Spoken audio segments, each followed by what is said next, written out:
Hello guys, আশা করি সবাই ভালো আছেন। যাই হোক, যেমনই থাকেন না কেন, আজকের ভিডিওটা দেখার জন্য আমি বিশেষভাবে অনুরোধ জানাচ্ছি। কারণ আজকের ভিডিওতে আমি জাহাঙ্গীরনগর বিশ্ববিদ্যালয় সম্বন্ধে এমন কিছু তথ্য আপনাদের সামনে উপস্থাপন করব যা এখন পর্যন্ত বাংলাদেশের কোনো মানুষ আপনাদের সামনে উপস্থাপন করেনি। Let's reveal the top secrets of Jahangirnagar university. Stay with me guys and keep watching.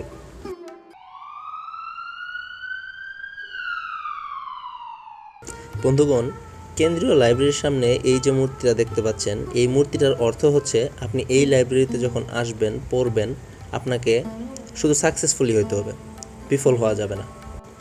জীবিত অবস্থায় যদি আপনি পড়াশোনা করে সাকসেসফুল নাও হতে পারেন, আপনাকে মৃত্যুর পরে হলেও সাকসেসফুল হতে হবে। According to ghost successful index, more than 10,000 ghosts become successful from this library every year. দক্ষ জনশক্তি তৈরির লক্ষ্যে জীবিতদের সাকসেস রেট আরও বাড়ানো উচিত। তাই আমি মনে করি চাকরিতে প্রবেশের বয়সসীমা 35 হওয়া বেশি যুক্তিসঙ্গত।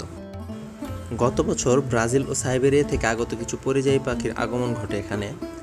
তো কিছু পাখি হারিয়ে যায়। বাকি পাখিগুলো যখন প্রক্টর অফিসে একটা লিখিত অভিযোগ দেয়, তখন প্রক্টর স্যার একটা অনুসন্ধান টিম গঠন করে। অনুসন্ধান টিম কিছুদিন পর রিপোর্ট পেশ করে, যেখানে দেখা যায় যে বাকি পাখিগুলোকে বটতলার কোনো একটা দোকানে কোরমা বানিয়ে রাখা হয়েছে।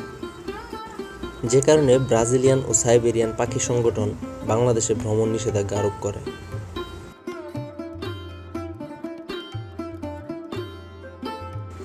গায়েস, আপনারা শহীদ মিনারটা দেখতে পাচ্ছেন অবশ্যই।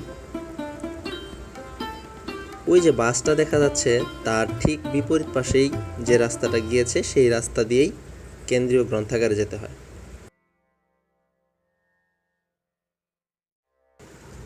এই রাস্তাটা ধরে এগোলে আপনারা সামনে যে যে ডিপার্টমেন্টগুলো দেখতে পাবেন, সেগুলো হলো ভর্তি যোদ্ধারা এই বিলবোর্ডটি দেখে নেবেন।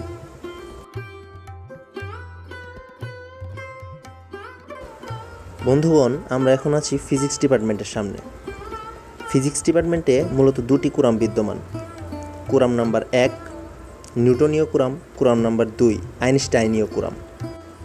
মাঝে মাঝেই এই দুই কুরামের মধ্যে সংঘর্ষে লিপ্ত হওয়ার ঘটনা দেখা যায়। এর অন্যতম প্রধান কারণ হচ্ছে এর পাশেই রয়েছে রসায়ন বিভাগ। অনুসন্ধানে জানা গেছে রাসায়নিক বিক্রিয়ায় অংশগ্রহণের ইচ্ছাই তাদের মধ্যে সংঘর্ষের অন্যতম প্রধান কারণ।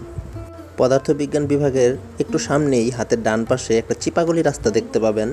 সেই রাস্তা ধরে এগুলেই এই ডিপার্টমেন্টগুলো দেখতে পাবেন: পরিবেশ বিজ্ঞান বিভাগ ও ভূতাত্ত্বিক বিজ্ঞান বিভাগ। এই ডিপার্টমেন্টের সামনে একটি বিশ্বমানের বাগান রয়েছে। বাগানটিকে অভিহিত করা হয়েছে জিও পার্ক হিসেবে।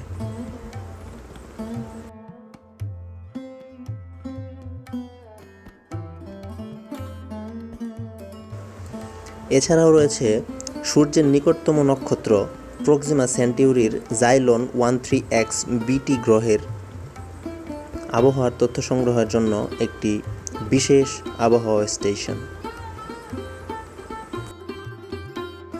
একমাত্র জাহাঙ্গীরনগর বিশ্ববিদ্যালয় ব্যতীত বিশ্বের কোথাও আর আপনি এই স্টেশনটি দেখতে পাবেন না।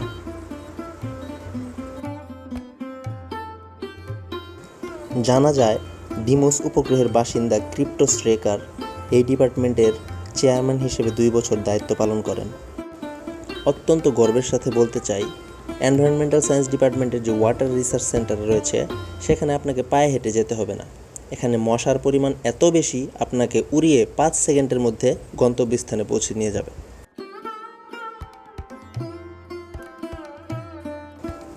এটি আটলান্টা উপগ্রহের এক্সট্রিম ডিজাইন কোম্পানি এবং জাহাঙ্গীরনগর বিশ্ববিদ্যালয়ের যৌথ উদ্যোগে গঠিত একটি প্রকল্প। এই প্রকল্পের নির্মাণ ব্যয় এখন পর্যন্ত সুনির্দিষ্ট করে বলা সম্ভব হয়নি।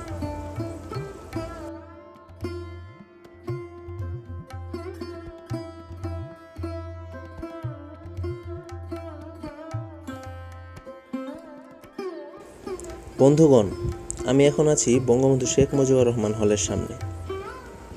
এই হলের প্রতিটি ছাত্রদের নিয়ে গঠিত হয়েছে টাইটানিয়াম আর্মি। এটি মূলত এলিয়েন এবং ছাত্রদের নিয়ে গঠিত একটি যৌথ বাহিনী। এর প্রধান লক্ষ্য হচ্ছে পৃথিবীতে তাদের অক্সিজেন ক্লাব কমিউনিটির নিরাপত্তা নিশ্চিত করা।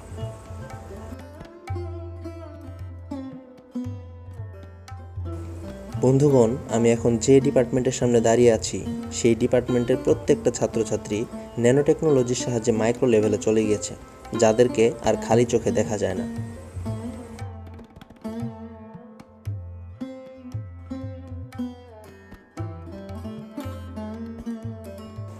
এই ডিপার্টমেন্টের ঠিক বিপরীত পাশেই আছে Wazed Mia science research centre. Advanced AI expert system এর তথ্য মতে প্রতি শুক্র এবং শনিবার রাতে এই রিসার্চ সেন্টারে ওয়াজেদ মিয়া এবং পারমাণবিক বোম এর আবিষ্কারক ডক্টর অপেনহেইমার এর গোপন বৈঠক অনুষ্ঠিত হয়। আপনারা জেনে খুশি হবেন যে বায়োলজিক্যাল সায়েন্স ফ্যাকাল্টির স্টুডেন্টরা তাদের advance activities like research, thesis ইত্যাদির মাধ্যমে পৃথিবীর কেন্দ্রে বারাসত নামক স্থানে একটি বাঁশের কেল্লা নির্মাণ করতে সক্ষম হয়েছেন।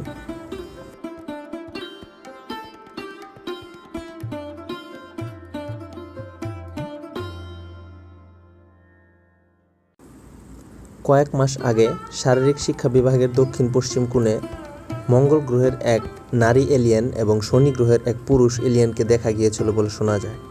শুধু তাই নয়, বিশ্ববিদ্যালয় প্রশাসন কিছুদিন আগে সেখান থেকে দুটো বেগুনি কালারের ডিম সংগ্রহ করেছে। ধারণা করা হচ্ছে ওই ডিম দুটি তাদেরই। মাঝে মাঝে এই বিভাগের আনাচে কানাচে হিউম্যান ছেলে এবং হিউম্যান মেয়েকেও অন্তরঙ্গ অবস্থায় দেখতে পাওয়া যায়, যা পৃথিবীর সকল হিউম্যান বিংয়ের জন্য একটা গর্বের বিষয়।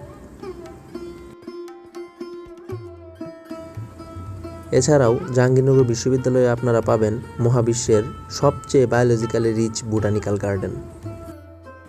এখানে রয়েছে বিশ্বের সবচেয়ে মোটা জাতের বাঁশ, surely that will blow your mind. এছাড়াও এখানে এমন কিছু গাছ রয়েছে যা পৃথিবীকে করেছে এলিয়েনদের বসবাসযোগ্য।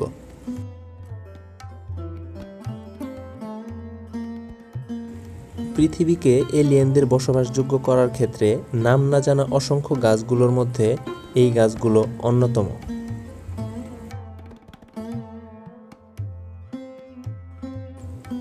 বন্ধুগণ, আজ আর নয়, আশা করি এই সবুজ কালারের বিচিগুলো আপনাদের খুব ভালো লাগবে।